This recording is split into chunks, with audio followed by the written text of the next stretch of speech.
അപ്പൊ ഒന്ന് പണം നോക്കിയിട്ട് ഒരിക്കൽ എത്ര കിട്ടു എന്നാ കേട്ടോ, സൗന്ദര്യമുള്ള പെണ്ണിനെ കെട്ടരുത്. പഠിക്കണം. ദീനില്ലാത്ത സൗന്ദര്യമുള്ള ചെറുപ്പക്കെല്ലാം ഗ്ലാമർ ഉള്ളതിനെ മാത്രമേ നോക്കൂ. വെളുത്ത് സുന്ദരിയായിരിക്കണ പെണ്ണിനെ മാത്രമേ നോക്കൂ.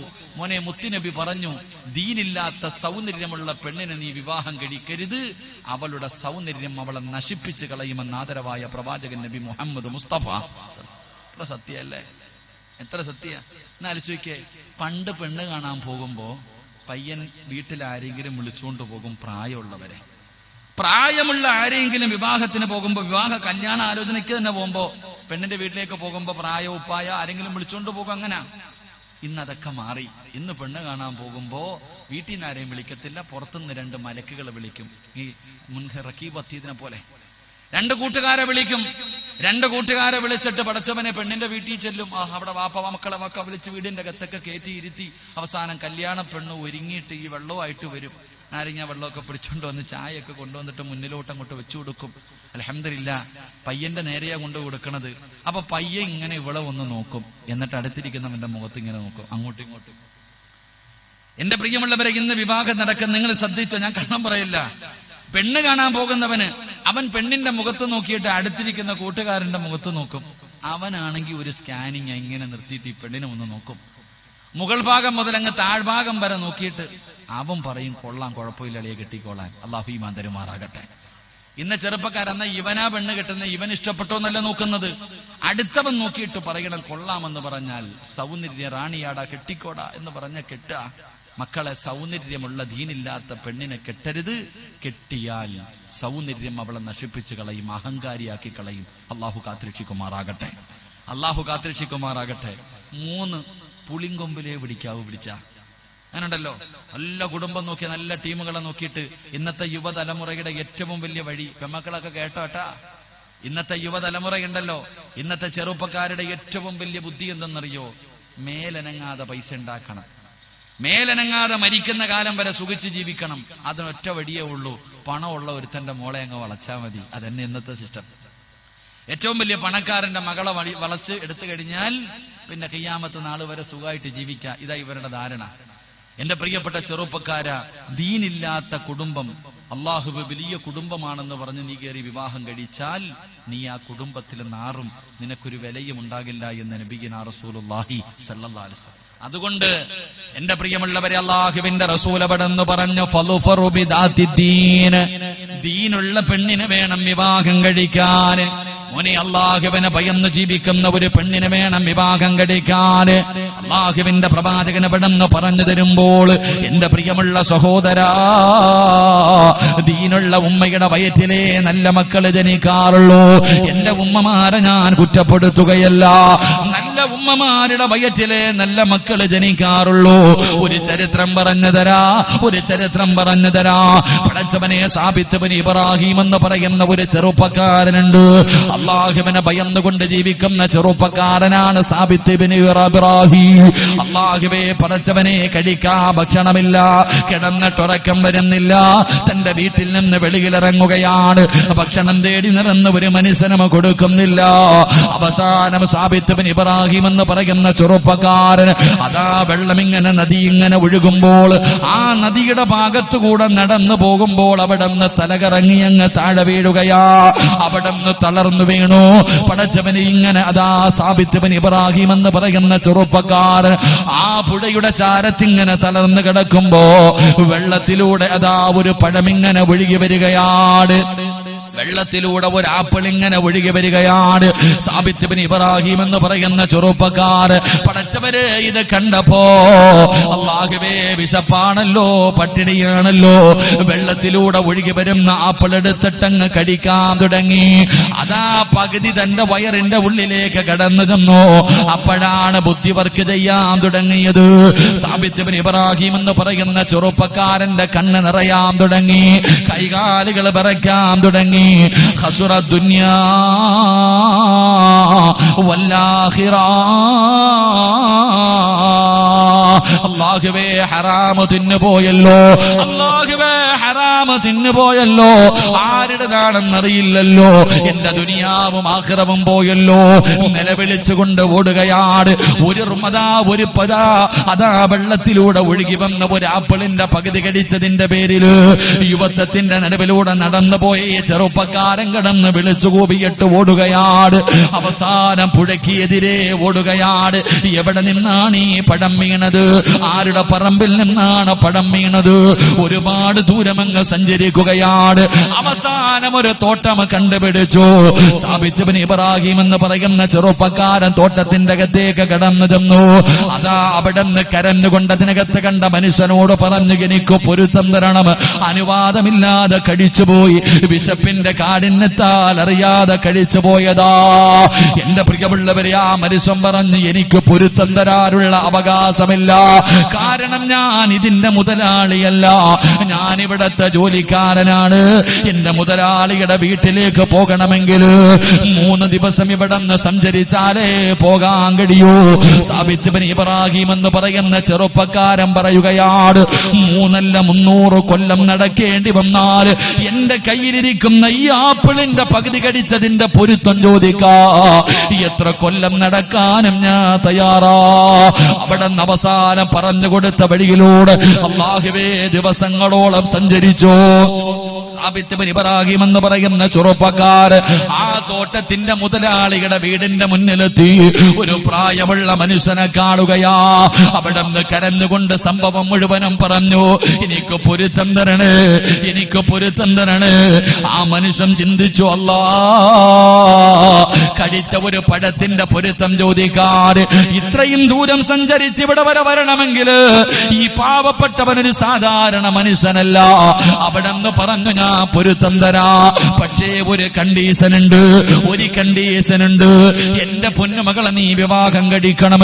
എന്റെ പൊന്നുമകൾക്ക് കണ്ണ് കാണൂല, അവൾക്ക് ചെവി കേൾക്കൂല, അവളുടെ കാലിന് സ്വാധീനമില്ല. എന്റെ മകളെ വിവാഹം കഴിക്കണം, എങ്കിലേ ഞാൻ പൊരുത്തപ്പെടൂ. സാബിത്ത് ഇബ്നു ഇബ്രാഹിം എന്ന് പറയുന്ന ചെറുപ്പക്കാരൻ പറഞ്ഞു, എനിക്ക് പെണ്ണിനെ പോലെ കാണണ്ട, എനിക്ക് പൊരുത്തം മതി, എനിക്ക് അല്ലാഹുവിന്റെ മുന്നിൽ നാളെ രക്ഷപ്പെടണം. അവിടെ നിന്ന് വിവാഹം കഴിഞ്ഞു. അവസാനം സാബിത്ത് ഇബ്നു ഇബ്രാഹിം എന്ന് പറയുന്ന ചെറുപ്പക്കാരൻ മണിയറയ്ക്കകത്തേക്ക് കടന്നു ചെല്ലുമ്പോ സുബ്ഹാനല്ലാഹ്, സൗന്ദര്യ റാണിയായ ഒരു പെണ്ണ് മണിയറയ്ക്കകത്തൊരുങ്ങിയിരിക്കുകയാ. ഒരു സുന്ദരിയായ പെണ്ണ് മണിയറയ്ക്കകത്തിരിക്കുകയാ. സാബിത്ത് ചോദിച്ചു, എന്റെ ഭാര്യ എവിടെ? കണ്ണ് കാണാത്ത, ചെവി കേൾക്കാത്ത, നടക്കാൻ സ്വാധീനമില്ലാത്ത എന്റെ ഭാര്യ എവിടെ എന്ന് ചോദിക്കുമ്പോ ആ പെണ്ണ് പറഞ്ഞു, സാബിത്തേ, ഞാൻ തന്നെയാണ് നിന്റെ ഭാര്യ. എന്റെ കണ്ണിന് കാഴ്ചയുണ്ട്, എന്റെ ചെവിക്ക് കേൾവിയുണ്ട്, എന്റെ കാലിന് സ്വാധീനമുണ്ട്. പിന്നെ എന്റെ വാപ്പ പറയാറുള്ള കാരണം എന്തെന്നറിയോ? ഓർമ്മ വെച്ച കാലം മുതല് എന്റെ കണ്ണുകൊണ്ട് ഞാൻ ഹറാമ് കണ്ടിട്ടില്ല സാബിത്തേ. ഓർമ്മ വെച്ച കാലം മുതല് ഇന്ന് വരെ ഞാൻ ഹറാം എന്റെ കണ്ണുകൊണ്ട് കണ്ടിട്ടില്ല, ഹറാമ് കേട്ടിട്ടില്ല, ഹറാമിലേക്ക് നടന്നിട്ടുമില്ല. എന്റെ പ്രിയപ്പെട്ട പെങ്ങള്,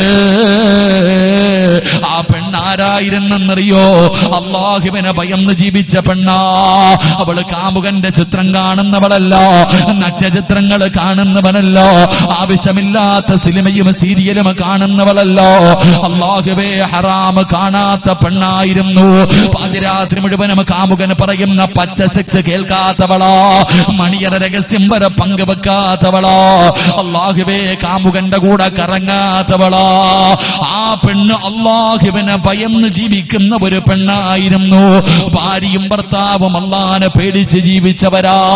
അവസാനം സാബിത്ത് ഇബ്നു ഇബ്രാഹിം എന്ന് പറയുന്ന ചെറുപ്പക്കാര് ഇവര് രണ്ടുപേരും കൂടെ കുടുംബജീവിതം നടത്തി. ഇവര് രണ്ടുപേരും ശാരീരികമായി ബന്ധപ്പെട്ടു. അങ്ങനെ അവര് രണ്ടുപേരും വിത്തിറക്കിയപ്പോ അല്ലാഹു അവർക്കൊരു വിളവ് കൊടുത്തു. അവര് ഭാര്യമാര് രണ്ടുപേരും കൂടെ കുടുംബജീവിതം നടത്തിയപ്പോ ആ ഉമ്മാടെ വയറ്റിലൊരു മകൻ ജനിച്ചു. ആ ഉമ്മാടെ വയറ്റിലൊരു മകൻ ജനിച്ചു. ആ മകനാരെന്നറിയോ? ആ ഉമ്മാടെ വയറ്റിൽ പിറന്ന മകനാരാ? മഹാനായ ഇമാമുനാ അബൂ ഹനീഫ. മഹാനായ അബൂ ഹനീഫത്തുൽ കൂഫി റളിയല്ലാഹു തആല അൻഹു ആ ഉമ്മയുടെ വയറ്റിൽ പിറന്ന മകനായിരുന്നു എന്ന് ചരിത്രം പറയുമ്പോ, എന്റെ പ്രിയപ്പെട്ട പെങ്ങന്മാരെ, അല്ലാഹുവിനെ ഭയന്ന് ജീവിക്കുന്ന ഒരു പെണ്ണിന്റെ മടിത്തട്ടിലെ നല്ല മക്കൾ ജനിക്കാറുള്ളൂ. ആ ഉമ്മമാര് വളർത്തുന്ന മക്കളെ കണ്ടവന്റെ കൂടെ ഓടൂല. അവർക്ക് പാപം ചെയ്യാ പേടിയാ. എത്ര വലിയ പ്രലോഭനങ്ങൾ കൊടുത്താലും വാഗ്ദാനം കൊടുത്താലും എന്തൊക്കെ ചെയ്താലും അവർ അല്ലാഹുവിനെ ഭയന്ന് ജീവിക്കുന്നവരാ. അതുകൊണ്ട് എന്റെ പ്രിയപ്പെട്ട ചെറുപ്പക്കാരാ, മോനെ വിവാഹം കഴിക്കുമ്പോ ദീനുള്ള പെണ്ണിനെ വേണം വിവാഹം കഴിക്കാൻ. ദീനുള്ള പെണ്ണിനെ വിവാഹം കഴിക്കണ്. സൗന്ദര്യം നീ വലുതായി പരിഗണിക്കരുത്. പണം നീ വല്ലാതെ നോക്കരുത്. കുടുംബമഹിമ വല്ലാതെ നോക്കരുത്. ഇതൊന്നും വേണ്ട എന്ന് പറയുന്നില്ല. ദീനുണ്ടോ? ഒന്നാമത് നോക്കേണ്ടത് പണമോ സൗന്ദര്യമോ കുടുംബമഹിമയല്ല. നോക്കേണ്ടത് ദീനാണ്. ദീനുള്ള പെണ്ണിനെ വേണം വിവാഹം കഴിക്കാൻ. അവളുടെ വയറ്റിൽ നല്ല മക്കള് ജനിക്കുമെന്ന് ആദരവായ പ്രവാചകൻ നബി മുഹമ്മദ് മുസ്തഫ സല്ലല്ലാഹു അലൈഹി വസല്ലം. അല്ലാഹു നമുക്ക് ഈമാൻ നൽകുമാറാകട്ടെ. അല്ലാഹു നമുക്ക് ഈമാൻ നൽകുമാറാകട്ടെ. നിങ്ങൾ അധികം പേരും ആമീൻ പറയൂല. കാരണം ഉസ്താദെ, ഞാൻ പെണ്ണ് കെട്ടിക്കഴിഞ്ഞു, ഇനി ഇത് പറഞ്ഞിട്ട് കാര്യമുണ്ടോ? എനിക്കറിയാം നിങ്ങളിൽ അധികം പേരും ആമീൻ പറയാത്തത്, ഉസ്താദെ പെണ്ണ് കെട്ടിക്കഴിഞ്ഞു, ഇനിയിപ്പോ ഇത് പറഞ്ഞിട്ട് കാര്യമുണ്ടോ? വാപ്പ മക്കളെ കെട്ടിക്കാവുണ്ടല്ലോ, അപ്പോഴെങ്കിലും ശ്രദ്ധിക്ക്. അല്ലാഹു ഈമാൻ തരുമാറാകട്ടെ. നിങ്ങൾക്ക് രക്ഷപ്പെടാനുള്ള വഴി ഞാൻ അവസാനം പറഞ്ഞുതരാം. നിങ്ങൾക്ക് രക്ഷപ്പെടാനുള്ള ഒരു വഴി, എന്റെ പ്രിയപ്പെട്ട പെണ്ണുങ്ങൾ പഠിക്കണം. പെൺമക്കളെയൊക്കെ കെട്ടിക്കുമ്പോ, പെൺകുട്ടികളൊക്കെ കെട്ടിക്കുമ്പോ, എന്റെ പ്രിയമുള്ളവര് ചരിത്രത്തിൽ കാണാം, മുബാറക്ക് എന്ന് പറയുന്ന ഒരു അടിമയുണ്ടായിരുന്നത്രേ. യജമാനൻ ഒരു ദിവസം, മുബാറക്കിന്റെ ജോലി എന്താ? മുബാറക്കിന്റെ ജോലി മുന്തിരിത്തോട്ടത്തിൽ കാവല് നിൽക്കല. വലിയ സമ്പന്നനാണ് മുതലാളി. മുതലാളിയുടെ വീട്ടിലേക്ക് ഒരു മനുഷ്യൻ വിരുന്നു വന്നപ്പോ മുബാറക്ക് എന്ന് പറയുന്ന അടിമയെ വിളിച്ചിട്ട് പറഞ്ഞിടാ, പോയിട്ട് ഒരു കുല മുന്തിരി പറിച്ചു കൊണ്ടുവാ, എന്റെ വിരുന്നുകാരന് കൊടുക്കാനുള്ളതാ. അടിമ പോയി ഒരു കുല മുന്തിരി പറിച്ചു കൊണ്ടുവന്ന് യജമാനന്റെ മുന്നിൽ വെച്ചു കൊടുത്തു. യജമാനൻ ഒരെണ്ണം പറിച്ചു തിന്നപ്പോ വല്ലാത്ത പുളി. ഡാ, പോയിട്ട് മധുരമുള്ളത് പറിച്ചിട്ട് വാടാ, എന്നോട് മധുരമുള്ളത് കൊണ്ടുവരാനാ പറഞ്ഞത്. രണ്ടാമതും പോയി ഒരു കുല മുന്തിരി പറിച്ചു കൊണ്ടുവന്ന് യജമാനന്റെ മുന്നിൽ വെച്ചു. തിന്നപ്പോ പുളി. അപ്പോൾ യജമാനന് ദേഷ്യമായി. യജമാനൻ മൂന്നാമത് പറഞ്ഞു, നീ കളിയാക്കരുത്, നിന്നോട് ഞാൻ പറഞ്ഞത് മധുരമുള്ളത് പറിച്ചു കൊണ്ടുവരാനാ. യജമാനൻ പറഞ്ഞത് കേട്ട് മുബാറക്ക് എന്ന് പറയുന്ന അടിമ തോട്ടത്തിൽ പോയി മൂന്നാമതും ഒരു കുല മുന്തിരി പറിച്ചു കൊണ്ടുവന്ന് യജമാനന്റെ മുന്നിൽ വെച്ചു. യജമാനൻ ഒരു മുന്തിരി എടുത്ത് കടിച്ചപ്പോ വല്ലാത്ത പുളി. പിന്നെ ഒന്നും പറയേണ്ടതില്ല, എഴുന്നേറ്റ് നിന്ന് തല്ലാൻ തുടങ്ങി. മുബാറക്ക് എന്ന് പറയുന്ന അടിമയെ തല്ലി. എന്നിട്ട് യജമാനൻ ചോദിച്ചു, എത്ര വർഷമായടാ നീ എന്റെ പറമ്പിൽ ജോലി ചെയ്യാൻ തുടങ്ങി? ഈ മുന്തിരിത്തോട്ടത്തിൽ വർഷങ്ങളായിട്ട് നീ ജോലി ചെയ്യുന്നല്ലോടാ. എടാ, മധുരമുള്ളതേതാ മധുരമില്ലാത്തതേതാ നിനക്ക് ഇതുവരെ അറിയില്ലേടാ എന്ന് പറഞ്ഞിട്ട് തല്ലുക. ആ സമയത്ത് മുബാറക്ക് എന്ന് പറയുന്ന അടിമ യജമാനനോട് ചോദിച്ചു, എനിക്കറിയില്ല, എന്നോട് ഈ മുന്തിരിത്തോട്ടം നോക്കാനേ പറഞ്ഞിട്ടുള്ളൂ, തിന്നാൻ നിങ്ങൾ പറഞ്ഞിട്ടുണ്ടോ? എന്നോട് ഇത്രയും വർഷം 10 വർഷം എന്റെ പ്രിയമുള്ളവരെ ഈ മുന്തിരിത്തോട്ടത്തിൽ ഞാൻ ജോലി ചെയ്തു, എന്നോട് തിന്നാൻ നിങ്ങൾ പറഞ്ഞിട്ടില്ല, നോക്കാനേ പറഞ്ഞിട്ടുള്ളൂ. ഞാൻ ഇന്ന് വരെ തിന്നു നോക്കിയിട്ടില്ല, എനിക്കറിയില്ല മധുരമുള്ളതേതാ ഇല്ലാത്തതേതാ. ആ മനുഷ്യൻ അങ്ങോട്ട് കരയാൻ തുടങ്ങി. അള്ളാഹുബെ വീട്ടിലേക്ക് കടന്നു ചെന്നിട്ട് പൊന്നു മകളോട് പറഞ്ഞു, മോളെ, വാപ്പ നിനക്കൊരു പയ്യനെ നോക്കിയിട്ടുണ്ട്, വാപ്പ നിനക്കൊരു പുതിയാപ്പിളയെ നോക്കിയിട്ടുണ്ട്. ആരാ ഉപ്പ?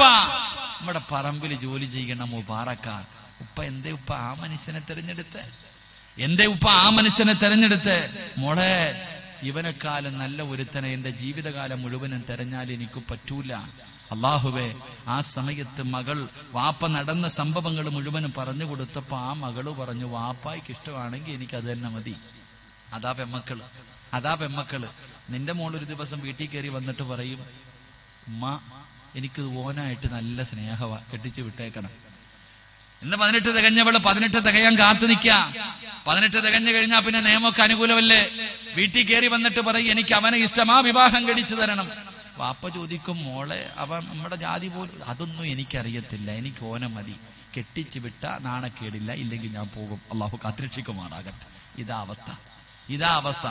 എന്റെ പ്രിയമുള്ളവരെ, മുബാറക് എന്ന് പറയുന്ന ആ യജമാനൻ മകളോട് പറഞ്ഞു, മോളെ വാപ്പ നിനക്ക് വെച്ചേക്കുന്ന പയ്യൻ ഇവനാ, വാപ്പായ്ക്ക് ഇഷ്ടമാണെങ്കിൽ എനിക്ക് കുഴപ്പമൊന്നുമില്ല. അതാ എന്റെ പ്രിയമുള്ളവരെ, മകളെ വിവാഹം കഴിച്ചു കൊടുത്തു. അവർ രണ്ടുപേരും കൂടെ കുടുംബജീവിതം നടത്തിയപ്പോ അള്ള ഒരു മകനെ കൊടുത്തു. ആരാ മകന്? മഹാനായ അബ്ദുല്ലാഹിബ്നുൽ മുബാറക് എന്ന് പറയുന്ന ലോകമറിയുന്ന പണ്ഡിതൻ. ആ ഉപ്പായ്ക്ക് ഉമ്മായ്ക്കാ ജനിച്ചതെന്ന് ചരിത്രം പഠിപ്പിക്കുന്നു. അള്ളാഹു ഈമാൻ നൽകുമാറാകട്ടെ. അപ്പൊ ഞാൻ പറഞ്ഞു വന്നത്, എന്റെ പ്രിയമുള്ളവരെ, അള്ളാഹുവിനെ പേടിച്ച് ജീവിക്കുന്ന ഒരു പെണ്ണിന്റെ വയറ്റിലെ നല്ല മക്കൾ പിറക്കാറുള്ളൂ. അള്ളാഹു ഈമാൻ തരുമാറാകട്ടെ. അല്ലാഹ് ഈമാൻ തരുമാറാകട്ടെ. എന്റെ പ്രിയമുള്ള സഹോദരങ്ങളെ, അങ്ങനെ പോയി പെണ്ണ് കണ്ടു. അതാ ഒരു ദീനുള്ള ഒരു പെണ്ണിനെ പോയി അതാ ആലോചന നടത്തി. അത് കഴിഞ്ഞാൽ എന്റെ പ്രിയപ്പെട്ടവരെ, പിന്നെ വിവാഹമാണല്ലോ. വേറെ ഒന്നും ഞാൻ പറയുന്നില്ല. കാരണം നിങ്ങൾ കണ്ണൂർ ജില്ലക്കാരാണ്. പടച്ചവനെ, നിങ്ങൾ കണ്ണൂരിന്റെ പരിസരത്ത് കിടക്കുന്നവരാ. നിങ്ങൾക്ക് പറയാൻ ഒരുപാട് നാട്ടു നടപ്പുണ്ട്. അതൊന്നും ദീനല്ലല്ലോ. ഇത് പറഞ്ഞാ ചിലപ്പോ എനിക്കിവിടെ ഇറങ്ങിപ്പോകാൻ കഴിയണമെന്നില്ല. കാരണം നിങ്ങളുടെ നാട്ടു നടപ്പ് പറയാൻ തുടങ്ങി കഴിഞ്ഞാൽ ചിലപ്പോ എനിക്ക് ഇവിടെ നിന്ന് പോകാൻ പറ്റൂല. അള്ളാഹു കാത്തിരക്ഷിക്കുമാറാകട്ടെ. എന്റെ പ്രിയമുള്ള അല്ലാഹുവേ, ലോകത്താദ്യമായിട്ട് വിവാഹം നടന്നത് എവിടെ വെച്ചാണ്? പഠിക്കണം ചെറുപ്പക്കാരാ. ലോകത്താദ്യമായിട്ട് വിവാഹം നടന്നത് അല്ലാഹുവിന്റെ സ്വർഗത്തിൽ വെച്ചാ. ആദം നബി തന്റെ പ്രിയപ്പെട്ട ഭാര്യയായ ഹവ്വാ റളിയല്ലാഹു തആല അൻഹാ അവിടുന്ന് വിവാഹം കഴിച്ചത് ദുനിയാവിൽ വെച്ചല്ല, അല്ലാഹുവിന്റെ സ്വർഗത്തിൽ വെച്ചാട്. ഇനി അവസാനത്തെ വിവാഹം എവിടെയാണ് നടക്കുന്നത്? ഈ ഭൂമിയിൽ അവസാനത്തെ വിവാഹം എവിടെ വെച്ചാണ് നടക്കുന്നത്? അതും സ്വർഗത്തിൽ വെച്ച് തന്നെയാ നടക്കുന്നത്. ആരാ വിവാഹം കഴിക്കുന്നത്? ആരെയാണ് വിവാഹം കഴിക്കുന്നത്? മഹാനായ നബി മുഹമ്മദ് മുസ്തഫ സല്ലല്ലാഹു അലൈഹി വസല്ലമ തങ്ങള് മഹദി ആസിയ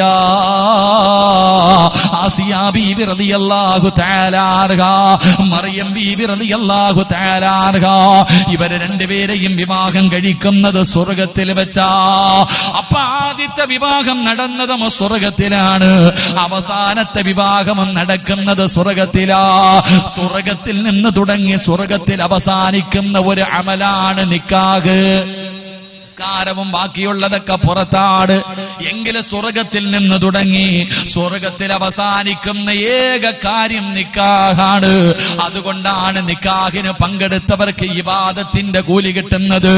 അതുകൊണ്ട് ഞാൻ പറഞ്ഞു വരുന്നത്, ചെറുപ്പക്കാരാ, വിവാഹം നടന്നത് സ്വർഗത്തിൽ വെച്ചാണ്. അല്ലാഹുവിന് ഇഷ്ടപ്പെട്ട സ്ഥലത്ത് വെച്ചാണ് നിക്കാഹ് നടത്തേണ്ടത്. അപ്പൊ അല്ലാഹുവിന് ഇഷ്ടപ്പെട്ട സ്ഥലവേദാ? അത് അല്ലാഹുവിന്റെ പള്ളികളാണ്, അല്ലാഹുവിന്റെ പള്ളികളാ. എന്റെ പ്രിയപ്പെട്ടവരെ, രണ്ടാമത്തെ കാര്യം, അല്ലാഹുവിന് ഇഷ്ടപ്പെട്ട സ്ഥലത്ത് വെച്ച് വേണം നിക്കാഹ് നടത്താ. അത് പള്ളിയിൽ വെച്ച് വേണം നിക്കാഹ് നടത്താൻ. എന്റെ പ്രിയമുള്ളവരെ, രണ്ടാമത്തെ കാര്യം ഇതാണ്. ലോകത്താദ്യമായിട്ട് വിവാഹം നടന്നത് സ്വർഗത്തിൽ വെച്ച്. ആദം നബി ഹവ്വാ ബീവിയെ കെട്ടി. ഇനി അവസാനത്തെ വിവാഹം നബി സല്ലല്ലാഹു അലൈഹി വസല്ലം തങ്ങൾ ആസിയ ബീവിയെയും മറിയം ബീവിയെ കഴിക്കും സ്വർഗത്തിൽ വെച്ച്. അപ്പൊ രണ്ട് നിക്കാഹ് നടക്കേണ്ടത് എവിടെ വെച്ച്? നിന്റെ വീട്ടിൽ പന്തലൊക്കെ കെട്ടി തങ്ങന്മാരെയും ഉസ്താദന്മാരെയും വിളിച്ച് വീട്ടിൽ കൊണ്ടിരുത്തിയിട്ടല്ല, അത് അള്ളാന്റെ പള്ളിക്കകത്ത് വെച്ച് നടത്തണം. അള്ളാഹു ഈമാൻ തരുമാറാകട്ടെ. ഉറക്കപ്പറല്ല ഈമാൻ തരുമാറാകട്ടെ. എവിടെ വെച്ച് നടത്തണം? എവിടെ വെച്ച്? പള്ളി വെച്ച്. എടാ, പള്ളി വെച്ച് നിക്കാഹ് നടത്തിയ തലതിരിഞ്ഞവന്മാരൊന്നും വരൂല, നല്ലത് മാത്രമേ വരൂ. അത് പഠിക്കണ്ടേ?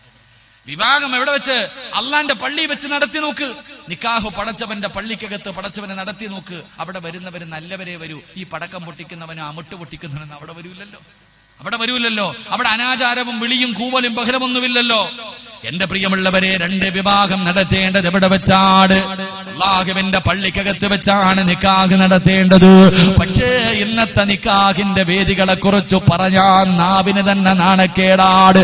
ഇന്നത്തെ വിവാഹത്തെ കുറിച്ച് ഈ സമുദായം കാണിക്കുന്ന പേക്കൂത്തുകളെ കുറിച്ച് പറയാ കഴിയില്ലല്ലോ. അല്ലാഹുവേ, എന്തെല്ലാം അനാചാരങ്ങളാണ്, എന്തെല്ലാം പേക്കൂത്തുകളാണ്. ഒറ്റ ഒരെണ്ണത്തിനും വിവരമില്ലാത്ത രീതിയിൽ അല്ലാഹുവേ ഈ മുസ്ലിം മുസ്ലിം സമുദായമല്ലാതെ വേറെ ഏതെങ്കിലും ഒരു വിഭാഗം ഇതുപോലെ കാണിക്കുമോ? അല്ലാഹുവേ, ബൈക്ക് റാലി നടത്തുന്നവര്, ആനയുടെ മുകളിൽ കയറുന്നവര്, JCBക്കകത്ത് കയറുന്നവര്, റോഡിലൂടെ ജനങ്ങളെ ബുദ്ധിമുട്ടിച്ചുകൊണ്ട് അല്ലാഹുവേ പ്രകടനം നടത്തുന്നവര്, ചെണ്ടമേളവും നടത്തി. ആണും പെണ്ണും കണക്കാണല്ലോ, അതിനകത്തുമുണ്ടാകുമല്ലോ ചില പെണ്ണുങ്ങള്. അല്ലാഹുവേ, എന്തൊക്കെയാ സഹിക്കാൻ കഴിയൂല. മുസ്ലിം പെണ്ണുങ്ങൾ കാണിക്കുന്ന ഈ രംഗം കണ്ടാൽ ഒരിക്കലും സഹിക്കാൻ കഴിയാത്ത രംഗമാ. എങ്കിലും എന്റെ പ്രിയപ്പെട്ട ചെറുപ്പക്കാരാ, മോനെ, നിന്നോട് സ്നേഹം കൊണ്ട് പറയുകയാ, ഇതിനകത്തിരിക്കുന്ന ചെറുപ്പക്കാരോട്, എടാ, പടക്കം പൊട്ടിക്കണ്ടവനും ആഘോഷിക്കണ്ടവനും വിഭാഗത്തിന്റെ അന്നത്തോടെ പോകുമടാ. പിന്നെ ഒരു ജീവിതമുണ്ടടാ. മരിക്കുന്ന കാലം വരെ നിങ്ങൾ രണ്ടുപേരും മാത്രമേ ഉള്ളൂ. ആ ജീവിതത്തിൽ നിനക്കൊരുപാട് കരയേണ്ടി വരും. എന്റെ പ്രിയപ്പെട്ട പെങ്ങള്, നിന്റെ ദീൻ പഠിപ്പിക്കുന്നത് എന്തെന്നറിയോ? റോഡിൽ കിടക്കുന്ന ഒരു കല്ല് മാറ്റിയിട്ടാ സ്വർഗമുണ്ട്. റോഡിൽ കിടക്കുന്ന ഒരു കല്ല്, ആ കല്ലെടുത്ത് മാറ്റിക്കളഞ്ഞ സ്വർഗമുണ്ട്. പക്ഷേ നിന്റെ വിവാഹത്തിന്റെ അന്ന് നടക്കുന്നത് എന്താണ്? വിവാഹത്തിന്റെ തലേ ദിവസം നടക്കുന്നത് എന്താണ്? എവിടെയാ നമസ്കാരമുള്ളത്? പടച്ചവരെ, പാതിരാത്രി 12 മണി വരെ ആഘോഷമാണല്ലോ. നാട്ടുകാരെ മുഴുവനും ബുദ്ധിമുട്ടിച്ചുകൊണ്ട് പാതിരാത്രി 12 മണി വരെ കിടന്ന ആഘോഷമാണ്. അത് കിടന്നുറങ്ങുകയാണ്. എന്റെ ചെറുപ്പക്കാരോട് പറയുകയാ, ഒരു ദിവസം നീ വിവാഹം കഴിക്കരുത്. ഒരു ദിവസം നിന്റെ മകളെ കെട്ടിച്ചു കൊടുക്കരുത്. ഒരു ദിവസം നീ നിക്കാഹ് നടത്തരുത്. ഏത് ദിവസമെന്നറിയോ? ഏത് ദിവസമെന്നറിയോ? സുബഹി നമസ്കരിക്കാത്ത ദിവസം. ചെറുപ്പക്കാരാ, പെണ്ണ് കെട്ടല്ലേടാ. സുബഹി നമസ്കരിക്കാത്ത വാപ്പാ, നിന്റെ മകളെ കൈപിടിച്ച് കൊടുക്കല്ലേ. നേരെയാകൂല. ഞാൻ പറഞ്ഞതല്ല, മുത്തുനബിയാണ് പറഞ്ഞത്. അതുകൊണ്ട് കല്യാണ പയ്യനോടും പെണ്ണിനോടും എനിക്ക് പറയാറുള്ളത്, വിവാഹത്തിന്റെ തലേ ദിവസം വരുന്നവര് നിന്റെ കൂട്ടുകാരല്ല. അല്ലാഹുവേ, അന്നത്തെ ദിവസം നിന്റെ കൂട്ടുകാരന്റെ രൂപത്തില് ഇബ്ലീസ് നിന്റെ കൂടെ കൂടുകയാണ്. ഇബ്ലീസ് നിന്റെ കൂടെ കൂടുകയാണ്. അടാ, രാത്രി 2 മണി വരെ ആഘോഷമാണ്. എന്നിട്ട് എവിടെയെങ്കിലും പോയി വിവരമില്ലാതെ ബോധമില്ലാതെ കിടന്നുറങ്ങി. അവസാനം 6 മണിയായി. 6 മണിയായി. പടച്ചവരെ, ശൈത്താൻ എളുപ്പമാണല്ലോ. 6 മണിയായി, 6:30 ഉമ്മ വന്ന് വിളിക്കുന്നു, മോനെ, ഇന്ന് നിന്റെ കല്യാണമാടാ, എഴുന്നേക്കടാ. സുബഹി നമസ്കരിച്ചിട്ടില്ല. പോയടാ ചെറുപ്പക്കാരാ. ജീവിതകാലം മുഴുവനും കണ്ണുനീരാടാ. സമാധാനമുള്ള ഒരു ജീവിതമില്ല. സുബഹി നമസ്കരിക്കാത്ത ദിവസം എന്ത് ചെയ്താൽ അതിൽ ബറക്കില്ല എന്ന് നബി മുഹമ്മദ് മുസ്തഫ സല്ലല്ലാഹു അലൈഹി വസല്ലമ തങ്ങൾ പറയുമ്പോൾ, എന്റെ പ്രിയപ്പെട്ട ചെറുപ്പക്കാരാ, കൊതി വേണമടാ. കെട്ടുന്ന പെണ്ണെങ്ങനെ ഇരിക്കണമെന്നറിയോ? കെട്ടുന്ന പെണ്ണെങ്ങനെ ഇരിക്കണമെന്നറിയോ? മോനെ, ഇതുപോലെ ഒരു പെണ്ണിനെ കിട്ടണമെങ്കിൽ തലകുത്തി നിൽക്കണം ചെറുപ്പക്കാരാ. അതിന് വല്ല പുണ്യവും ചെയ്യണം ചെറുപ്പക്കാരാ. മഹാനായ നബി മുഹമ്മദ് മുസ്തഫ ഈ നാട്ടിലെ പെമ്മക്കളോട് എനിക്ക് പറയാറുള്ളത്, നിനക്ക് സമാധാനവും സന്തോഷമുള്ള ഒരു ജീവിതം വേണോ? നിനക്ക് ഞാൻ പറഞ്ഞു തരാ. അതുപോലെ ആകടി പൊന്നുമോള്, മഹാനായ നബി മുഹമ്മദ് സല്ലല്ലാഹു അലൈഹി വസല്ലമ തങ്ങളുടെ പൊന്നുമോള് ഫാത്തിമ ബീവി റളിയല്ലാഹു തആല അൻഹ കല്യാണം കഴിഞ്ഞു. അലിയാര് തങ്ങളുടെ നരമ്പുകളും പ്രവർത്തിക്കുന്ന. എന്നാ പ്രസവം കഴിഞ്ഞ് 40 ദിവസം പിന്നെ ആഘോഷമാണല്ലോ, അല്ലേ? ഒരു പെണ്ണ് പ്രസവിച്ചു കഴിഞ്ഞാൽ വേദനയൊക്കെ തന്നെ. പക്ഷെ 40 ദിവസം നല്ല തീറ്റി, ശരീരം ഒന്നും അനങ്ങാതെ ഇങ്ങനെ സുഖം. അതുപോലെ തന്നെയാണ് പിന്നെ ശരീരത്തിലെ നരമ്പുകളൊക്കെ വർക്ക് ചെയ്യണ രണ്ടാമത്തെ പ്രസംഗിക്കുന്ന സമയം ഒരാളുടെ ശരീരത്തിലെ എല്ലാ നാഡീ നരമ്പുകളേ, ഫാത്തിമ എന്നെ ഇഷ്ടമായില്ലേ ഫാത്തിമ? അലിയാര് തങ്ങളെ പറഞ്ഞില്ല, ഞാൻ അതിനല്ല കരയുന്നത്. അലിയെ, നിങ്ങളെ ഇഷ്ടപ്പെടാത്ത ഏതെങ്കിലും ഒരു പെണ്ണി മക്കത്തുണ്ടോ? അല്ലാഹ് ഓർമ്മ വന്നത്. ഈ മണിയറക്കകത്തെ ഇരുട്ട് കണ്ടപ്പോ എനിക്ക് 6 അടി മണ്ണ് ഓർമ്മ വന്നു. അല്ലാഹുവേ, അത് ഓർത്തിട്ട് കരഞ്ഞു പോയതാണ്. മണിയറക്കകത്തേക്ക് ഒരുപാട് സ്വപ്നങ്ങളും പ്രതീക്ഷകളുമായി മണിയറക്കകത്ത് ഏത് പുതിയ പടയാ ചോദിക്കുന്നത്. വിവാഹം കഴിഞ്ഞ് എല്ലാം കഴിഞ്ഞ് മണിയറക്കകത്ത് കയറുമ്പോ, പെണ്ണെ ഇന്ന് സുബഹി നമസ്കരിച്ചിട്ടുണ്ടോ? ഇന്ന് ളുഹർ നമസ്കരിച്ചിട്ടുണ്ടോ? ഇന്ന് അസറും മഗ്രിബും ഇശായും നിസ്കരിച്ചിട്ടുണ്ടോ? ഏത് ഭർത്താവാ ചോദിക്കുക? ഏത് പെണ്ണാ ചോദിക്കുക? കെട്ടിയവനോട് ചോദിക്കണം, ഇന്ന് നീ സുബഹി നമസ്കരിച്ചിട്ടുണ്ടോടാ? അവളാണ് ഈമാനുള്ള പെണ്ണ്. ചിരിക്കുന്ന മുഖത്തോടെ ഭർത്താവ് വീടിന്റെ അകത്ത് മണിയറക്കകത്ത് വന്നപ്പോ അവിടെ നിന്ന് പറഞ്ഞു കൊടുത്തു, അലിയേ, ഇവിടെയല്ല മണിയറ ഒരുക്കേണ്ടത്, ഇവിടെയല്ല മണിയറ ഒരുക്കേണ്ടത്. എവിടെയാണ് ഒരുക്കേണ്ടതെന്നറിയോ? അൽ ഖബറു അവ്വലു മൻസിലിൻ മിൻ മനാസിലിൽ ആഖിറ. അലിയേ, മണിയറ ഒരുക്കേണ്ടത് ഇവിടെയല്ല. ഇവിടെ ഒരുക്കാൻ ആരെ കൊണ്ടും പറ്റും, ഇവിടെ മണിയറ ഒരുക്കാൻ ആരെ കൊണ്ടും പറ്റും. പക്ഷേ മണിയറ ഒരുക്കേണ്ടത് എവിടെയെന്നറിയുമോ? 3 കഷ്ടം വെള്ള തുണിയിൽ പൊതിഞ്ഞിട്ട് 6 അടി മണ്ണിന്റെ അകത്ത് ഇറക്കി വെച്ച് പിടിമണ്ണ് വാരിയെറിഞ്ഞ് എല്ലാവരും പിരിഞ്ഞു പോകുന്ന 1ാമത്തെ രാത്രി ഉണ്ടല്ലോ, ആ ഖബറിന്റെ അകത്തല്ലേ മണിയറ ഒരുക്കേണ്ടത്. അവിടെയാണ് സ്വർഗത്തിന്റെ കവാടം തുറക്കേണ്ടത്, അവിടെയാണ് സ്വർഗത്തിലെ വിരിപ്പ് വിരിക്കേണ്ടത്, അവിടെയാണ് സ്വർഗത്തിന്റെ പരിമളമടിച്ചു വീശേണ്ടത്, അവിടെയാണ് ചെയ്ത അമലുകൾ കൂട്ടായി വരേണ്ടത്. അതുകൊണ്ട് അലിയേ, ഇന്ന് രാത്രി നമുക്ക് ഇബാദത്ത് ചെയ്യാം. ഇന്ന് നമുക്ക് 2 പേർക്കും കൂടെ മണിയറയാക്കാം. നമുക്ക് 2 പേർക്ക് കൂടെ ഇബാദത്ത് ചെയ്യാം. പെങ്ങളെ, അതാ ഭർത്താവിനെ കൊണ്ട് നിസ്കരിപ്പിച്ച ഭാര്യ, ഭർത്താവിനെ കൊണ്ട് ഭാര്യയും ഭർത്താവും മണിയറയുടെ 1ാമത്തെ ആദിരാത്രി മണിയറക്കകത്ത് ഒന്നുപെടുത്ത നിസ്കരിച്ചിട്ട് കരയുകയാണ്. എന്തിനു വേണ്ടി? ഖബറ് മറിയയാക്കാ, ആ മണ്ണറ മണിയറയാക്കാ. പെങ്ങളെ, ഇവരിങ്ങനെയാ ജീവിച്ചത്. അവസാനം മരണസമയം അടുത്ത് വന്നപ്പോ അലിയാര് തങ്ങളുടെ മടിയിൽ കിടന്നിട്ട് ഈ ഭാര്യ ചോദിക്കുന്നു, അലിയേ, ഞാൻ പോവുകയാണ് അലിയേ, എനിക്ക് പൊരുത്തം തരണേ, എനിക്ക് പൊരുത്തം തരണേ. അലിയാര് തങ്ങള് കരയാൻ തുടങ്ങി. ഭാര്യ യാത്ര പറഞ്ഞപ്പോ ഭർത്താവ് കരയാൻ തുടങ്ങി. പെങ്ങളെ, മരിച്ചു കൊണ്ടുപോയി കബറടക്കി. എല്ലാവരും പിരിഞ്ഞു പോയി. അലിയാര് തങ്ങള് വീട്ടിൽ വന്നപ്പോ കിടക്കാൻ പറ്റുന്നില്ല, ഉറക്കം വരുന്നില്ല. അവസാനം അല്ലാഹുവേ, പാതിരാത്രി എഴുന്നേറ്റു.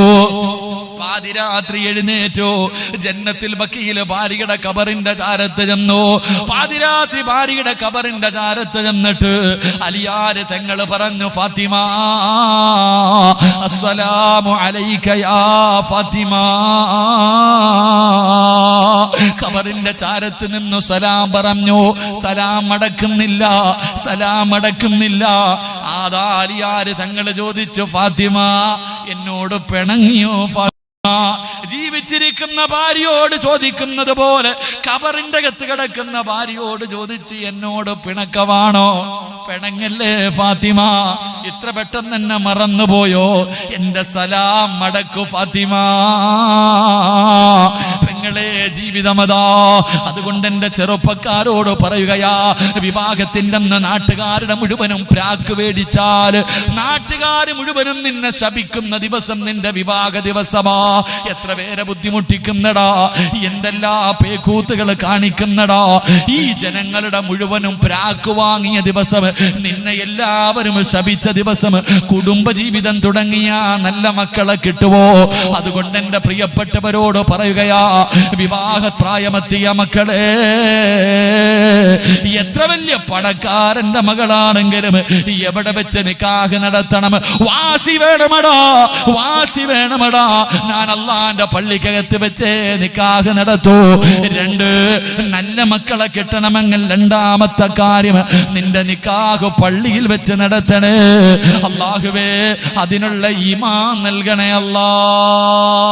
അപ്പൊ 2ാമത്തെ കാര്യം, വിവാഹം പള്ളിയിൽ വെച്ച് നടത്തണം. അല്ലാഹു ഭാഗ്യം തരുമാറാകട്ടെ. പെണ്ണ് കെട്ടാത്തവരൊക്കെ വേണമെങ്കിൽ നിയത്ത് ചെയ്തോ. എത്ര വലിയ അംബാനിയുടെ മോളാണെങ്കിലും പള്ളിക്കകത്ത് വെച്ച് നടത്തിയാൽ മതി. എങ്കിൽ നിന്റെ ജീവിതത്തിൽ ബറക്കത്തുണ്ടാകും. നിനക്ക് മലക്കുകളുടെയും എല്ലാവരുടെയും ദുആയും കിട്ടും. അള്ളാഹു കാത്തിരക്ഷിക്കുമാറാകട്ടെ. അപ്പൊ കല്യാണം കഴിഞ്ഞു. എൻ്റെ പ്രിയമുള്ള സഹോദരങ്ങളെ, 2, 3 എല്ലാവരും കൂടെ കല്യാണമെല്ലാം കഴിഞ്ഞു. രാത്രി പടക്കം പൊട്ടിയിലൊക്കെ കഴിഞ്ഞു. രണ്ടുപേരെയും മണിയറയ്ക്കകത്തേക്ക് കയറ്റിവിട്ടു. അങ്ങനെ ഭാര്യയും ഭർത്താവും മണിയറയ്ക്കകത്തേക്ക് കടന്നു വന്നു. എൻ്റെ പ്രിയമുള്ള സഹോദരങ്ങളെ, 3 കേട്ടോ. 3ാമത്തെ കാര്യം, എൻ്റെ പ്രിയമുള്ളവരെ, നിങ്ങൾ വിചാരിച്ചോ നല്ല മക്കളെ ഇങ്ങനെ പെട്ടെന്നങ്ങ് കിട്ടുമെന്ന്? എങ്കിൽ എൻ്റെ പ്രിയപ്പെട്ടവരെ, 3ാമത്തെ കാര്യം എന്തെന്നറിയോ? മണിയറയ്ക്കകത്ത് കയറിയിരുന്നിട്ട് ഭാര്യയും ഭർത്താവും കൂടെ ദുആ ചെയ്യണേ എന്ന് നബി മുഹമ്മദ് മുസ്തഫ. 3ാമത്തെ കാര്യം, ഭാര്യയും ഭർത്താവും കൂടെ മണിയറയ്ക്കകത്ത് കയറിയിരുന്നിട്ട് ദുആ ചെയ്യണം. എങ്ങനെ ദുആ ചെയ്യണം? ഉസ്താദന്മാരോടൊക്കെ ചോദിച്ചാൽ പറയാം. പെണ്ണുമ്പിള്ളയുടെ തലയിൽ കൈവച്ചിട്ടൊരു ദുആ ചെയ്യണം. അള്ളാഹു ഈമാൻ നൽകുമാറാകട്ടെ. എൻ്റെ പ്രിയമുള്ളവരെ, ഭാര്യയും ഭർത്താവും കൂടെ കയറിയിരുന്നിട്ട് ദുആ ചെയ്യണം. എവിടെ ദുആ? ഇവിടെ ഭാര്യയും ഭർത്താവും തമ്മിൽ എന്ത് ദുആ ഇല്ലേ? അതിനൊന്നും വലിയ പ്രസക്തി ഇല്ലാത്ത കാലമാണ്. കാരണം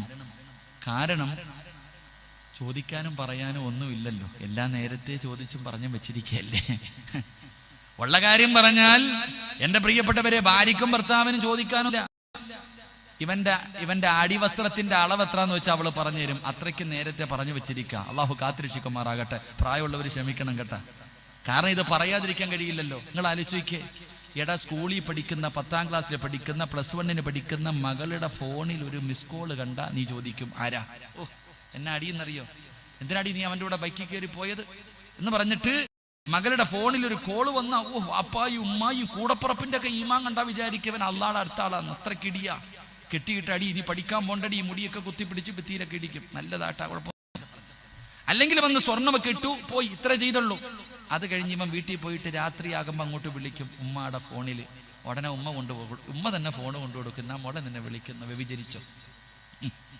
ഓ, അപ്പൊ ഈ തല്ലിയ വാപ്പ, ഈ അടിച്ച ഉമ്മ, സ്വന്തം മകള് നിക്കാഹ് കഴിക്കാത്തവന്റെ കൂടെ അന്യമൻ തന്നെയല്ലേ? നിന്റെ മകളെ അവൻ കെട്ടിയിട്ടൊന്നുമില്ലല്ലോ. നിക്കാഹ് കഴിച്ചാലല്ലേ അവൻ ഭാര്യയാകത്തുള്ളൂ. പെണ്ണെ, നിന്റെ ഉമ്മ മിണ്ടൂല, കൂടപ്പറപ്പ് മിണ്ടൂല. വാപ്പ രാത്രി വഴുതു പറയാ, പെണ്ണും മകള് കാലിന്റെ മുകളിൽ കാലും കെട്ടിയിട്ട് തലകുത്തി നിന്ന് വഴുതു പറയണിട്ടാലും നീ ഒന്നും മിണ്ടൂല. നിന്നെ ഒന്നും അള്ളാഹു വെറുതെ വിടത്തില്ല. കാത്തിരുന്നോ. അള്ളാഹു കാത്തിരക്ഷിക്കുമാറാകട്ടെ. സ്വന്തം മക്കളെ വ്യഭിചരിക്കാൻ അനുവാദവും സാഹചര്യം ഒരുക്കി കൊടുക്കുന്നവളാ നീ. നിന്നെ വിടുവോ അല്ലാ? നിന്നെ വിടുവോ? നിനക്കെന്തേ? നിക്കാഹ് പോലും കഴിക്കണ്ട, കറങ്ങാൻ വിടും. നിക്കാഹ് പോലും കഴിക്കേണ്ട, കറങ്ങാൻ വിടാം. വന്ന് വിളിച്ച കൂടെ പോകാൻ, കുഴപ്പമില്ല. എന്തിനാ ഒരെണ്ണം വയറ്റും കൂടെ ആക്കി ബാക്കിക്ക് പിന്നെ ആവാല? നിക്കാഹ് പിന്നെയും കഴിക്കാല. അത് മാത്രം എന്തിനാ മാറ്റി വെക്കണേ? നാണം വേണം ഇവിടെ ചെറുപ്പക്കാരാ. കണ്ട വെള്ളം, ഒരു സ്വർണ്ണമാണ് നിന്റെ വില. ഒരു സ്വർണം കൊണ്ടിട്ട് വിളിച്ച ഫോൺ വിളി. ഞാൻ ഒരു കാര്യം പറയാം, ഒരിക്കലും ചെയ്യില്ല ചെറുപ്പക്കാരാ. ചെയ്ത ജീവിതത്തിൽ ഒരുപാട് കണ്ണുനീര് കുടിക്കേണ്ടി വരും. ഇരിക്കുന്ന ആണുങ്ങളോട്, പെണ്ണുങ്ങളോട് ഞാൻ പറയാ, വിവാഹത്തിന് മുമ്പ് ഫോണിലൂടെ വിളിച്ച് സംസാരിച്ചവരുടെ കൈ പിടിച്ചിട്ട് കാലി പിടിച്ചിട്ട് ചോദിക്ക് എങ്ങനെ ചെയ്യേണ്ട ജീവിതമെന്ന്. കരച്ചിലല്ലാതെ വേറൊന്നും കാണൂല. അള്ളാഹു കാത്തിരക്ഷിക്കുമാറാകട്ടെ. എല്ലാം വഴുത് നേരത്തെ തന്നെ എല്ലാം ചോദിച്ചറിഞ്ഞ് വെച്ചിരിക്കല്ലേ, എന്തോ വിചാരിക്കണം. എല്ലാം നേരത്തെ പറഞ്ഞു വെച്ചിരിക്കുക. ഇവരുടെ ജീവിതത്തിൽ എന്തർത്ഥം ഇല്ല. അപ്പൊ ഞാൻ പറഞ്ഞു വന്നത്, ഭാര്യയും ഭർത്താവും മണിയറയ്ക്കകത്ത് കയറിയ ആദ്യം ചെയ്യേണ്ടത് ദുആ ചെയ്യണം. കല്യാണം കഴിഞ്ഞ് 2 പേരും കൂടെ അല്ലാഹുവേ മണിയറയ്ക്കകത്ത് 2 റക്അത്ത് നമസ്കരിക്കണം. എന്നിട്ട് ആ മണിയറയ്ക്കകത്തിരുന്ന് ദുആ ചെയ്യണം. അല്ലാഹുവേ റബ്ബി ഹബിലി മിനസ് സ്വാലിഹീൻ, സാലിഹായ സന്താനങ്ങളെ തരണേ അല്ലാ. കണ്ണിന് കുളിർമയുള്ള മക്കളെ തരണേ അല്ലാ. റബ്ബനാ ഹബിലനാ മിൻ അസ്വാജിനാ വദുർരിയാതിനാ ഖുർറത അയ്യുനിൻ വജഅൽനാ ലിൽമുത്തഖീന ഇമാമാ. ഇങ്ങനെ ദുആ ചെയ്യുന്നവർക്ക് സ്വർഗ്ഗത്തിൽ ഒരു കൊട്ടാരമുണ്ട്. എന്റെ പ്രിയപ്പെട്ടവരെ, ദുആ ചെയ്യണം. അല്ലാഹുവേ നല്ല മക്കളത്താ, സാലിഹായ മക്കളത്താ. അങ്ങനെ ദുആ ചെയ്ത മക്കൾ ഒരിക്കലും തലതിരിഞ്ഞു പോകൂല. എന്റെ പ്രിയമുള്ളവരെ, ചരിത്രം പറയാ. എന്റെ പ്രിയമുള്ളവരെ, ചരിത്രം പറയാ. മഹാനായ യഹ്യാ നബി അലൈഹിസ്സലാം, മഹാനായ സക്കരിയാ നബി അലൈഹിസ്സലാം. സക്കരിയാ നബി ഉണ്ടല്ലോ, അല്ലാഹുവേ വയസ്സ് കുറയായി, മക്കളില്ലാതെ വന്നപ്പോ ഒരിക്കൽ ബൈത്തുൽ മുഖദ്ദസിന്റെ ഉള്ളറയിൽ മഹദിയായ മറിയം ബീബി റളിയല്ലാഹു തആല അൻഹ, ചെറിയ പെണ്ണായ മറിയം ബീബി പള്ളിയുടെ മിഹ്റാബിന്റെ അകത്തിരുന്ന് അതാ പഴങ്ങൾ കഴിച്ചു കൊണ്ടിരിക്കുമ്പോ സക്കരിയാ നബി ചോദിച്ചു, മറിയമേ, എവിടെ നിന്നാണ് ഈ പഴം കിട്ടിയത്? ഈ നാട്ടിൽ കിട്ടാത്ത പഴമാണല്ലോ, ഈ പഴത്തിന്റെ സീസൺ അല്ലല്ലോ, പിന്നെ ആരാണ് നിനക്ക് പഴം തന്നത്? ആ സമയത്ത് പറഞ്ഞു, മറിയം ബീബി പറഞ്ഞു, അന്നാലകി ഹാദാ, അവിടെന്ന് പറഞ്ഞു, എനിക്ക് റബ്ബ് തന്നതാ, എനിക്ക് അല്ലാഹു തന്നതാ. സക്കരിയാ നബി അവിടെ നിന്നുകൊണ്ട് ദുആ ചെയ്തു, അല്ലാഹുവേ, എനിക്ക് സ്വാലിഹായ മക്കളെ തരണേ അല്ലാ. അവിടെന്ന് ദുആ ചെയ്തു, അവിടെന്ന് ദുആ ചെയ്തു. അല്ലാഹു ഒരു പൊന്നുമോനെ കൊടുത്തു, അല്ലാഹു ഒരു പൊന്നുമോനെ കൊടുത്തു. ആ മകന് പേരിട്ടത് അല്ലാഹുവാ, ആ മകന് പേരിട്ടത് അല്ലാഹുവാ, യഹ്യാ നബി അലൈഹിസ്സലാം. അല്ലാഹുവേ, ചരിത്രമെടുത്ത് നോക്ക്, ചരിത്രമെടുത്ത് നോക്ക്. യഹ്യാ നബി അലൈഹിസ്സലാമിനെ കാണുന്നില്ല, 11 വയസ്സുള്ള പൊന്നുമോനെ കാണുന്നില്ല. വാപ്പ രാവിലെ മുതൽ തിരഞ്ഞു നടക്കുകയാണ്. അവസാനം തന്റെ മകനെ കാണാതെ വന്നപ്പോ ബൈത്തുൽ മുഖദ്ദസിന്റെ മുന്നിൽ ചെന്നിട്ട് സക്കരിയാ നബി റബ്ബിനോട് ദുആ ചെയ്തു, അല്ലാഹുവേ, വയസ്സാങ്കാലത്ത് കിട്ടിയ മകനാണ് റബ്ബേ, എനിക്കവനെ വേണമല്ലാ. അവിടെ പോയി ദുആ ചെയ്തു. അവസാനം തിരിച്ചു തന്റെ വീട്ടിലേക്ക് വരുമ്പോ പള്ളിപ്പറമ്പിൽ ഒരു തേങ്ങല് കേൾക്കുകയാ, ഖബർസ്ഥാനിൽ ഒരു കരച്ചില് കേൾക്കുകയാ. സക്കരിയാ നബി അത്ഭുതമായി, ആരാ പടച്ചവര്? ഈ പാതിരാത്രി പള്ളിപ്പറമ്പിലിരുന്ന് കരയുന്നതാരാട്? സക്കരിയാ നബി നടന്നു ചെല്ലുമ്പോ ഇടിഞ്ഞു കിടക്കുന്ന ഒരു ഖബറിന്റെ അകത്തിരുന്നൊരു പൊന്നുമകന് കരയുകയാണ്. ആരാ കരയുന്നത്? ഇടിഞ്ഞു കിടക്കുന്ന ഖബറിന്റെ അകത്തിരുന്ന് കരയുന്ന മകനാരാ? മഹാനായ യഹ്യാ നബി അലൈഹിസ്സലാം. യഹ്യാ എന്ന് പറയുന്ന 11 വയസ്സുള്ള മകൻ പള്ളിപ്പറമ്പിലെ ഖബറിന്റെ അകത്തിറങ്ങിയിരുന്ന് കരയുമ്പോ വാപ്പ ചോദിച്ചു, മോനെ യഹ്യാ, എന്തിനാടാ കരയുന്നത്? എന്തിനാ ഖബറിന്റെ അകത്തിറങ്ങിയിരിക്കുന്നത്? അവിടെന്ന് പറഞ്ഞു, വാപ്പാ, അവസാനം വന്ന് കിടക്കേണ്ടത് ഇതിനകത്തല്ലേ വാപ്പാ. സക്കരിയാ നബി തളർന്നു പോയി. 11 വയസ്സുള്ള മകൻ പറയുകയാ, അവസാനം ഇതിനകത്തല്ലേ വന്ന് കിടക്കേണ്ടത്? എന്റെ പ്രിയപ്പെട്ടവരെ, ദുആ ചെയ്തിട്ട് കിട്ടുന്ന മക്കൾ എങ്ങനെയാണ്? അവർ അല്ലാഹുവിനെ ഭയന്ന് ജീവിക്കുന്ന മക്കളാ, അവർ അല്ലാഹുവിനെ പേടിച്ച് ജീവിക്കുന്ന മക്കളാ. അതുകൊണ്ട് പെങ്ങളെ,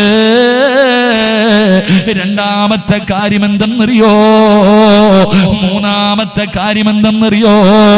വിവാഹം കഴിഞ്ഞ് മണിയറക്കകത്ത് കയറിയിട്ട് വിവാഹം കഴിഞ്ഞ് ഇനി ഒരു കുഞ്ഞു വേണമെന്ന് ആഗ്രഹിക്കുന്നവരോട് പറയുന്നത്, എപ്പോഴും ദുആ ചെയ്തോ. മറിയം ബീവിയുടെ ഉമ്മയായ ഹന്നത്തു ബീബി റളിയല്ലാഹു തആല അൻഹ, പരിശുദ്ധ ഖുർആനിലെ ഒരു സൂറത്തിന്റെ പേര് തന്നെ മറിയം എന്നാണ്. ഈസാ നബിയുടെ ഉമ്മയാണ്. ആ ഹന്നത്തു ബീബി റളിയല്ലാഹു തആല അൻഹ ഒരു മരത്തിന്റെ ചുവട്ടിൽ ഇങ്ങനെ ഇരിക്കുമ്പോ ഒരു പക്ഷി തന്റെ വായ്ക്കകത്ത് ഭക്ഷണവുമായി പറന്നു വന്നു. തന്റെ കുഞ്ഞിന്റെ വായ്ക്കകത്തേക്ക് വെച്ച് കൊടുക്കുന്നത് കണ്ടപ്പോ ഹന്നത്തു ബീവിക്ക് പ്രസവിക്കണമെന്ന് ആഗ്രഹമുണ്ടായി. അവിടെ അല്ലാഹുവോട് ദുആ ചെയ്തു, റബ്ബേ, സ്വാലിഹായ സന്താനങ്ങളെ തരണേ അല്ലാ എന്ന് ദുആ ചെയ്തെന്ന് ചരിത്രം പറയുമ്പോ മണിയറക്കകത്തിരിക്കുന്ന ഭാര്യയും ഭർത്താവും ചെയ്യേണ്ട മൂന്നാമത്തെ കാര്യം 2 റക്അത്ത് നിസ്കരിച്ച് ഭാര്യയുടെ തലയിൽ കൈവച്ചിട്ട് ദുആ ചെയ്യണം.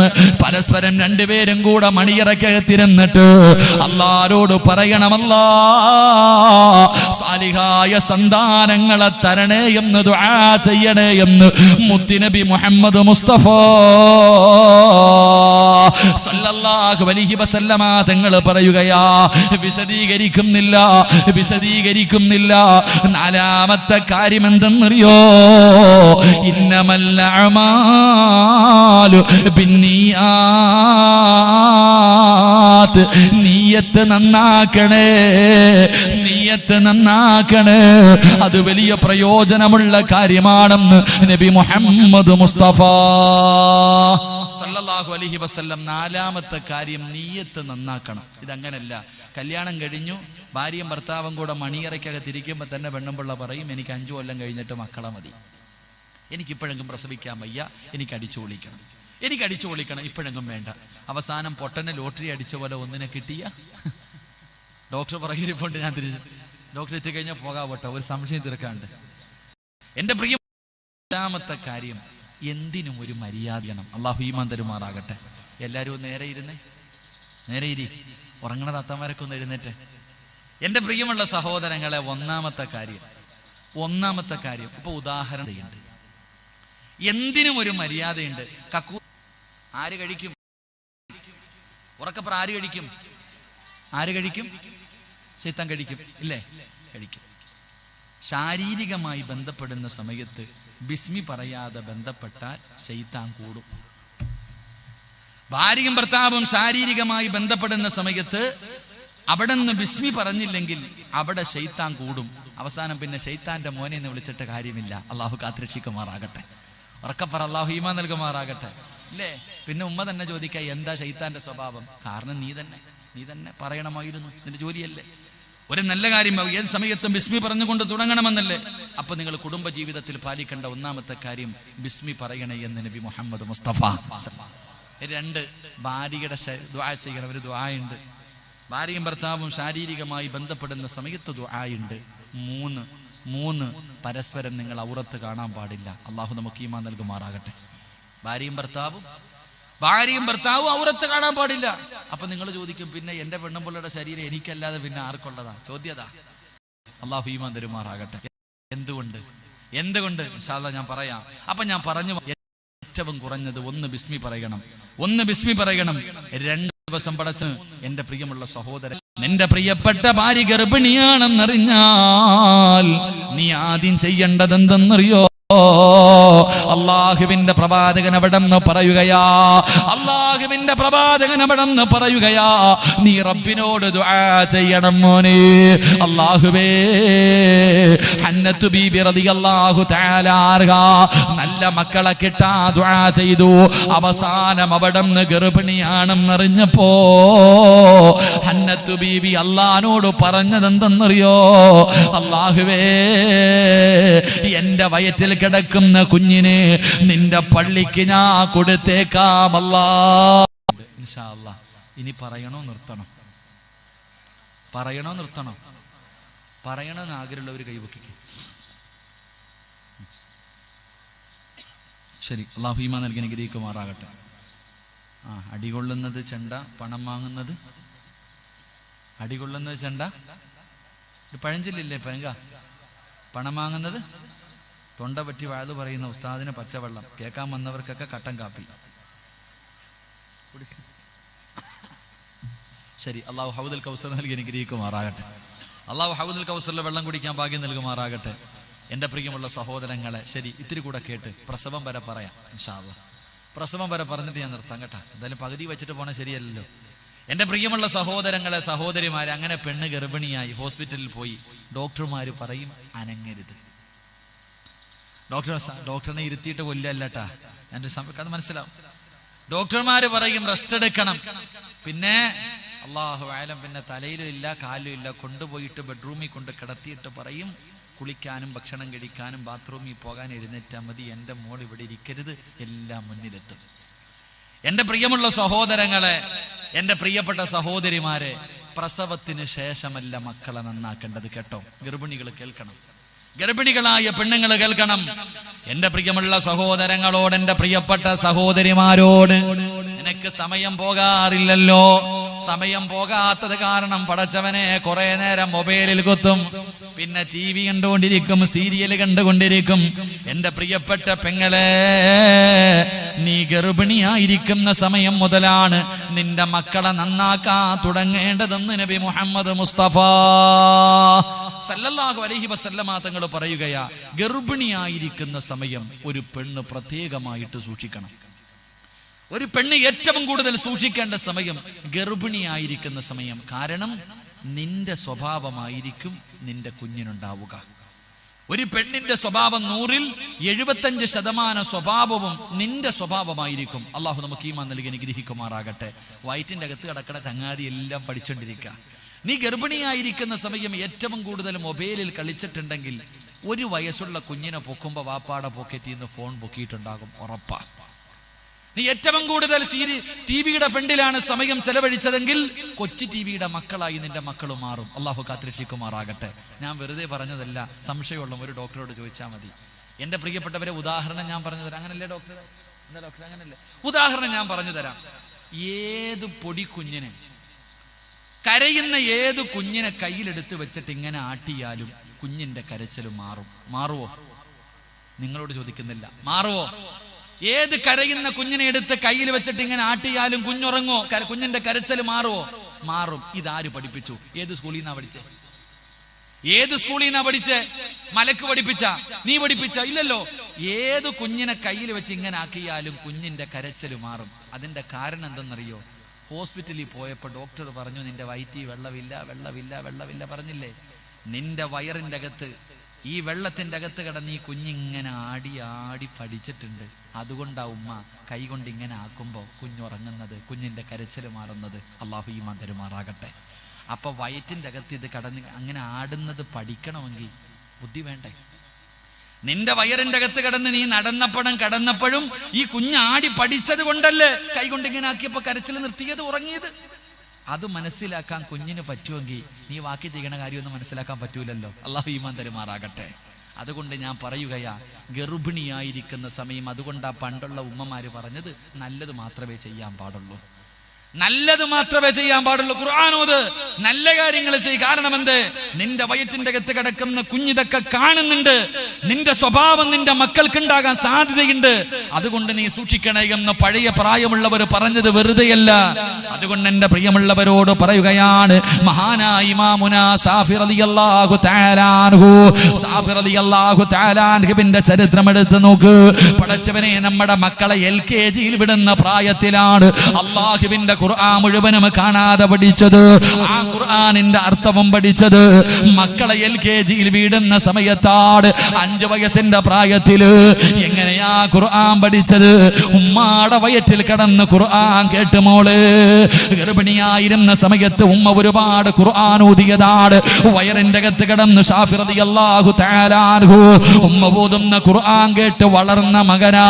ആ മകനാണ് അല്ലാഹുവേ ചെറിയ പ്രായത്തിൽ ഹാഫിളായത്, ഖുർആനിന്റെ അർത്ഥങ്ങൾ പഠിച്ചത്, ഒരുപാട് ഹദീസുകൾ പഠിച്ചത്, ഒരു നാടിന്റെ മുഫ്തിയായി മാറിയതെന്ന് ചരിത്രം പറയുമ്പോ എന്റെ പ്രിയപ്പെട്ട പെങ്ങന്മാരോട് പറയുകയാണ്, ഗർഭിണിയായിരിക്കുന്ന സമയം നീ സൂക്ഷിക്കണം പെണ്ണ്. നീ നിന്റെ ഭർത്താവിനോട് സംസാരിക്കുന്ന സമയം പോലെ സൂക്ഷ്മതയോടുകൂടി വേണം സംസാരിക്കാൻ. അതുകൊണ്ട് മക്കളെ നന്നാക്കണമെങ്കിൽ, സാലിഹായ മക്കളെ കിട്ടണമെങ്കിൽ 6ാമത്തെ കാര്യം എന്തെന്നറിയോ? നീ ഗർഭിണിയായിരിക്കുന്ന സമയം നല്ലത് മാത്രമേ ചെയ്യാൻ പാടുള്ളൂ എന്ന് ആദരവായ പ്രവാചകൻ നബി മുഹമ്മദ് മുസ്തഫ സല്ലല്ലാഹു അലൈഹി വസല്ലം. അല്ലാഹു നമുക്ക് ഈമാൻ നൽകി അനുഗ്രഹിക്കുമാറാകട്ടെ. അതുകൊണ്ട് ഗർഭിണിയായിരിക്കുന്ന പെണ്ണിന്റെ അടുക്ക പോയിരുന്നിട്ട് ആവശ്യമില്ലാത്ത ഒന്നും പറയണ്ട. അകത്തൊരുത്തം കിടന്ന് കേട്ടോണ്ട് കൂടെ കിടക്കുന്നുണ്ട്. അല്ലാഹു ഈമാൻ തരുമാറാകട്ടെ. ഈ ഓർമ്മ നിനക്ക് എപ്പോഴും വേണം. അപ്പൊ മക്കളെ നന്നാക്കാൻ തുടങ്ങേണ്ടത് അവിടെ മുതലാ. ഗർഭിണിയായിരിക്കുന്ന സമയം മുതൽ വേണം നീ നല്ലത് ചെയ്യാൻ. അപ്പം മുതൽ നിന്റെ മക്കളെ നന്നാക്കാൻ നീ തുടങ്ങണം. എന്റെ പ്രിയമുള്ളവരെ, ഞാൻ വിശദീകരിക്കുന്നില്ല.